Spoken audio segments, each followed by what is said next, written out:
matric হাই secondary বা গ্ৰেজুৱেশ্যনত কম marks পোৱাৰ বাবে আপুনি এপিএসসি বা ইউপিএসসি পৰীক্ষা দিব নোৱাৰিব বুলি ভয় খাই আছে নেকি বহুতে ভাবে যে ইন্টাৰভিউত পূৰ্বৰ মাৰ্কছৰ বাবে তেওঁৰ দক্ষতাক সন্দেহ কৰা হ'ব কিন্তু মই আপোনালোকক জনাব বিচাৰো যে এইচএসএলসি এইচএস বা গ্ৰেজুৱেশ্যনত আপুনি কিমান নম্বৰ পাইছিল হেয়া এপিএসসি বা ইউপিএসসি পৰীক্ষাৰ বাবে গুৰুত্বপূৰ্ণ নহয় আপুনি সেই কথা চিন্তা কৰাৰ পৰিৱৰ্তে আপোনাৰ প্ৰস্তুতিতহে মনোনিৱেশ কৰা উচিত কাৰণ এই পৰীক্ষাত অৱতীৰ্ণ হ'বৰ বাবে আপোনাক উল্লেখ কৰা যোগ্যতা অনুসৰি কেৱল স্নাতক ডিগ্ৰীহে বাধ্যতামূলক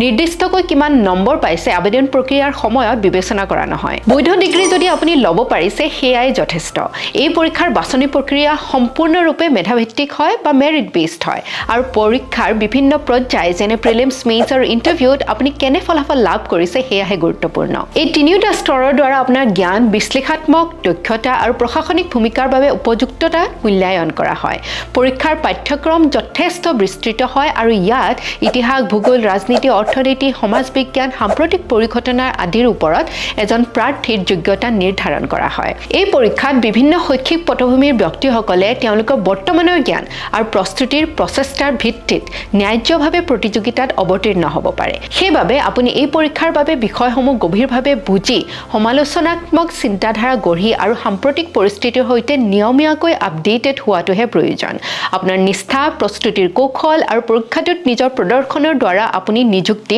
নিশ্চিত কৰিব পাৰিব তাৰ মানে পূৰ্বতে যেনেকুৱা অভিলেখ নাথাকক এই পৰীক্ষাটোৰ বাবে প্ৰস্তুতি হবল নহলে ভাল ফলাফল লাভ কৰিব নোৱাৰে মন কৰিব এই পৰীক্ষাৰ যোগেদি আপুনি এটা নতুন সুযোগ কঢ়িয়াই আনে আৰু আপোনাৰ নিজৰ সফল কেৰিয়াৰ গঢ়ি তোলাৰ এটা অভিলেখ সৃষ্টি কৰিবৰ কাৰণে আপুনি সাজু হ'ব পাৰে নিজৰ ওপৰত বিশ্বাস ৰাখি সেইবাবে আগবাঢ়ক সফলতা নিশ্চয় লাভ কৰিব ধন্যবাদ